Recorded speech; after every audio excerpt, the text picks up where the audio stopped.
निर्णय को लेकर करते हुए इसमें इस तरह के निर्णय की तरफ हम बढ़ें। मुझे इस बात का संतोष भी है कि ये लागू करने के लिए हमने अपने गाइडलाइन में अब एक और ये भी उल्लेखनीय है कि हमारा एकमात्र राज्य है, इसको इस तरह से भी समझोगे कि गए बार हमने संपूर्ण गाइडलाइन को 16% बढ़ाया था और इस साल ये 13% बढ़ा है, तो 16 और 13 लगभग 39% होता है और ये अपने आप में लगभग 120% के आसपास होगा, तो इसका भी 4 गुना देंगे। तो ये किसानों की साइड में वास्तव में एक तरह से हमारे सारे निर्णयों को लेकर के काफी प्रभावी होने वाला है और इसके बाद गजट अधिसूचना के बाद सभी भू अर्जन के आदेशों पर इसको लागू करने के लिए हम अधिसूचना जारी कर रहे हैं और साथ ही साथ पीडब्ल्यूडी की 1281 हेक्टेयर भूमि, जिसका हम लगभग 742 करोड़ का ये 3 साल का रिकॉर्ड है पिछले, जो कुल लगभग 10,000 करोड़ का। अब ये बदलते हुए हम वैसे मैं अगर अलग अलग आंकड़े अलग अलग विभागों को बताता हूँ तो ये MPRDC का 1,573 हेक्टेयर का लगभग 2,500 करोड़ का मुआवजा था और ये NHI है ना, इसका 7,500 हेक्टेयर से लगाकर 6,000 करोड़ का था। तो अब ये सीधे सीधे आप इनको अगर अपन जोड़ेंगे तो ये अपने आप में बड़ा आंकड़ा हो जाएगा, जिसको बोलने में भी अच्छा नहीं लगेगा, लिखने में अच्छा लगेगा। अपने लिए ये 4 गुना करते जाएंगे तो हमारे लिए मान के चलो कि अकेले जल संसाधन नर्मदा घाटी में भी 4,500 हेक्टेयर का भू अर्जन, ये 1,000 करोड़ का मुआवजा निर्धारित था। इसका लाभ कैसे मिलेगा? शासन और किसानों पर सकारात्मक प्रभाव पड़ेगा। विकास में हम एक तरह से उनको भागीदार बना रहे हैं, क्योंकि कोई जमीन छोड़ता है तो बदले में उसको लेने के लिए अपनी जमी जमाई व्यवस्थाओं में हटना भी कठिन चुनौती होती है। ऐसे में योग्य प्रकार से नई जमीन लेने के लिए भी उसको इससे मदद मिलेगी और भू अर्जन के कार्यों में तेजी होगी, परियोजना समय पर आएगी, भू अर्जन विवादों को टाला जाएगा, विकास कार्य निर्विघ्न होंगे, ग्रामीण अर्थव्यवस्था मजबूत होगी, किसान समृद्ध होंगे। इसलिए केवल हमारा निर्णय नहीं है, किसानों के संकल्प का, उनके समाधान का निर्णय, जिसमें किसान हित सर्वोच्च प्राथमिकता के साथ ले रहे हैं। विकास और किसान साथ साथ है, संवेदनशील, निर्णायक, और ये नेतृत्व के दृष्टि से हमने अपने सामूहिक नेतृत्व में इस बात को स्वीकारा है। इसलिए विकास भी और किसान का सम्मान भी। किसान समृद्ध तो मध्य प्रदेश समृद्ध। मैं मान के चलता हूं कि इसी भाव से हम चलते हुए एक अपने विकास के संकल्प के साथ आगे बढ़ रहे हैं और इसीलिए मुझे लगा कि ये बड़ा विषय है।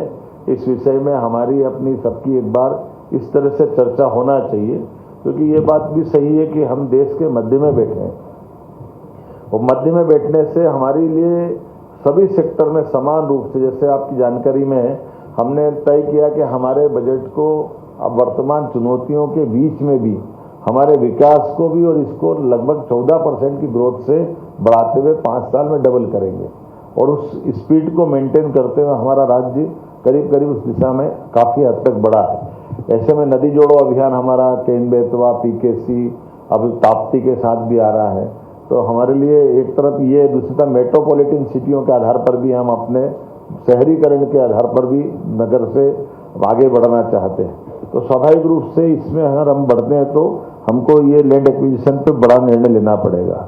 उल्लेखनीय है कि मैं केवल एक आंकड़ा बताना चाहूँगा कि हमारे पास ये 2023-24 में अब तक 3 वर्षों में 55,530 किसानों के विभिन्न परियोजना में 16,000 करोड़ की राशि का मुआवजा हमने अभी तक वितरित किया है, अर्थात प्रतिवर्ष लगभग 5,300 करोड़ का था।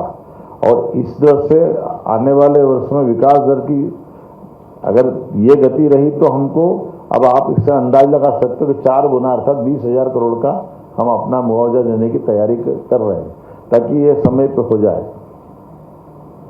खास करके ये जो हमने निर्णय किया है, ये बढ़ी हुई दरें राज्य और केंद्र सरकार के समस्त भू अर्जन परियोजनाओं पर तत्काल प्रभाव से लागू होगी, इसको कोई लंबित करने की जरूरत नहीं है।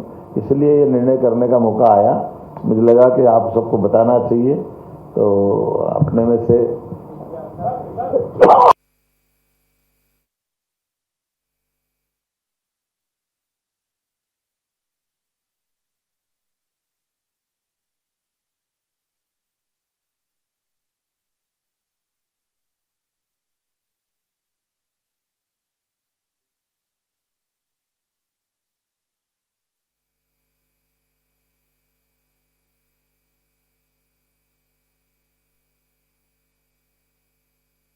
टैक्स कौन सा? क्या कर रहा हूँ? अरे भैया, ये राज्य सरकार का काम है ना। तो राज्य सरकार की दृष्टि से हम एक सीधा फार्मूला बना रहे हैं। नगरीय निकाय का जो इलाका है वो नगरीय निकाय में रहेगा और दूसरा ग्रामीण का है, बीच में कंफ्यूजन नहीं है, इसलिए 1 और 2 किया है।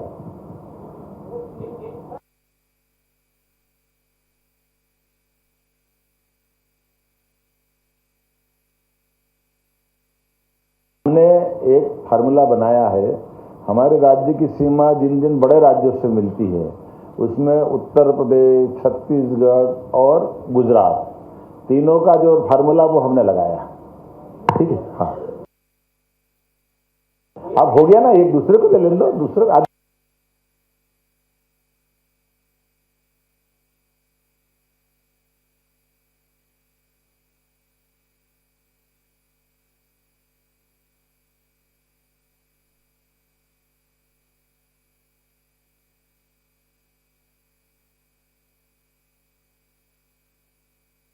तो बोला दूसरा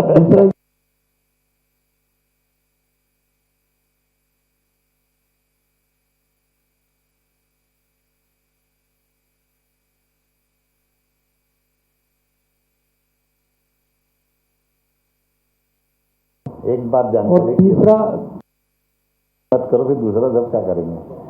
थोड़ा सा ये जरूर है कि हमने नर्मदा वैली का 2024 तक का जो MOU विभिन्न राज्यों के साथ हुआ था, तो भारत सरकार के नेतृत्व में हमने लगभग 1.5 साल से अभी तक 6 बैठक कर ली है। और मुख्यमंत्री जी के साथ भी मेरी और माननीय केंद्रीय जल संसाधन मंत्री के साथ मीटिंग हो गई कि हम अपने राज्य के इस वर्तमान के दृष्टिकोण से पानी का भी उपार्जन के साथ साथ बाकी भविष्य की संभावना का भी इस पे और काम भी कर रहे हैं। तो कोई अच्छा निर्णय होगा तो उस दिशा में आगे बढ़ेंगे। लेकिन ये बिल्कुल सही है कि हमने अपने मुआवजे के कारण से किसी प्रोजेक्ट को कम ज्यादा नहीं किया है, वो पूरा कर रहा है, उसमें कोई कसर नहीं।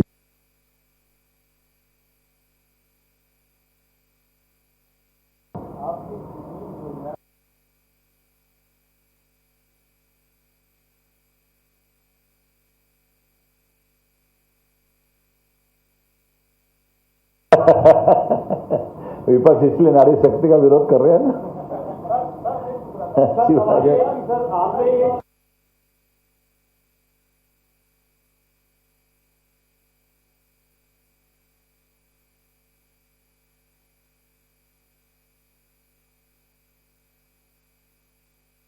हमने सारा विचार करने के बाद किया है, इसमें कोई किसी बात की कोई कमी नहीं है।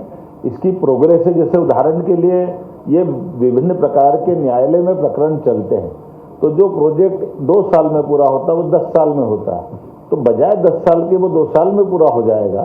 इस तरह से इस पर हम आगे बढ़ रहे हैं। ये हम एक तरह से सहभागी बना रहे हैं विकास में सभी। आप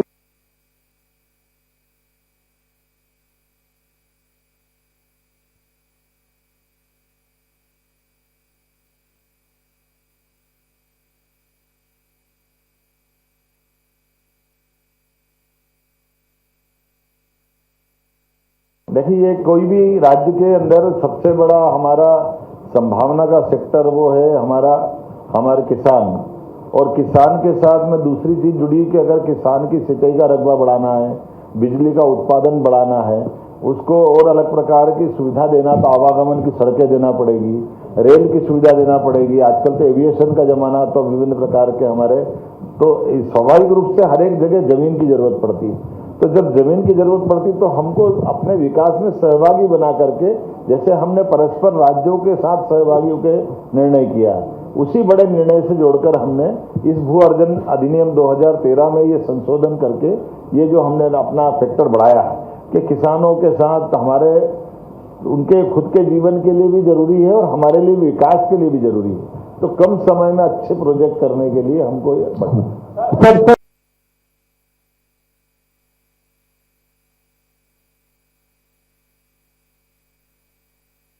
कोई फायदा दे रहा, लेकिन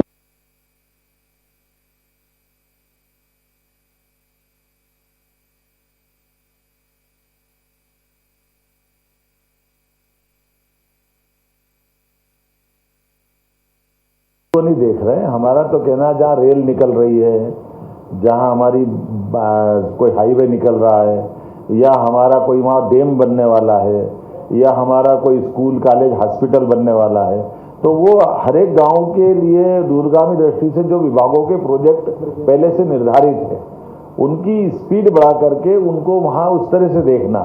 अब ये जो इस तरह की बातों का तो कोई अंत नहीं है जिस पे अपन बात करेंगे। ये इसको बड़े मन से लेके चलना पड़ेगा कि हम केवल नगरीय निकाय के आसपास विकास तो नहीं कर रहे हैं। अब रेल लाइन डल रही है तो रेल लाइन इंदौर मनमाड़ डालेगी, तो इंदौर मनमाड़ अपने को पूरा निमाड़ का नया बेल्ट लेते हुए बम्बई का एक नया रास्ता निकालेगी, तो स्वाभाविक रूप से हमको उस रेल लाइन पे जाना पड़ेगा। ये ऐसे कई पुराने प्रोजेक्ट है जो सालों पहले पूरा हो जाना चाहिए थे, लेकिन वो नहीं हो पाए। वो कष्ट अपने सबको है, तो इसीलिए ये सारे रास्ते निकाल रहे हैं। कि जैसे अभी हमने आपको केवल एक जानकारी के लिए बताता हूँ, उदाहरण के लिए अभी कुछ दिन पहले तक उज्जैन से जो रेल आती भोपाल, वो इसी बैरागढ़ स्टेशन पे पड़ी रहती थी निजातपुरे पे, क्योंकि वो ये दोनों रेलवे का इनका तालमेल वगैरह का झंझट। ऐसे में अगर इंदौर दिल्ली से ट्रेन से उज्जैन आते थे तो नागदा में केवल वो इंजन पलटा के इधर से लाओ, फिर वो इधर से जोड़ेंगे, तो 1 घंटा ट्रेन कोई भी रेल इंदौर जाओ या उज्जैन जाओ तो वो पड़ी रहती थी। हम कह रहे इसका बाईपास बना देंगे, तो जो इंजन लगा हुआ है उसी इंजन से वो डायरेक्ट आ जाए तो 2 मिनट का काम है नागदा का। 1 घंटा बिगड़ता है, तो 1 घंटा वो नहीं बिगड़ा, पूरा विकास ठप हो रहा है। तो ट्रेन के भी बाईपास बनाना है। ऐसे अभी बड़े बड़े अपने एयरपोर्ट की बात है, इंदौर को भी बड़ा करना है या और जगह बड़े करना है, तो हमको लैंड अगर लेना पड़ेगी तो लैंड पे विवाद के बजाय समाज से रास्ता निकाल करके विकास करना पड़ेगा। इस तरह से सर वो कानूनन है, उसमें हमारी मर्जी से नहीं है, जो उसमें सुप्रीम कोर्ट सर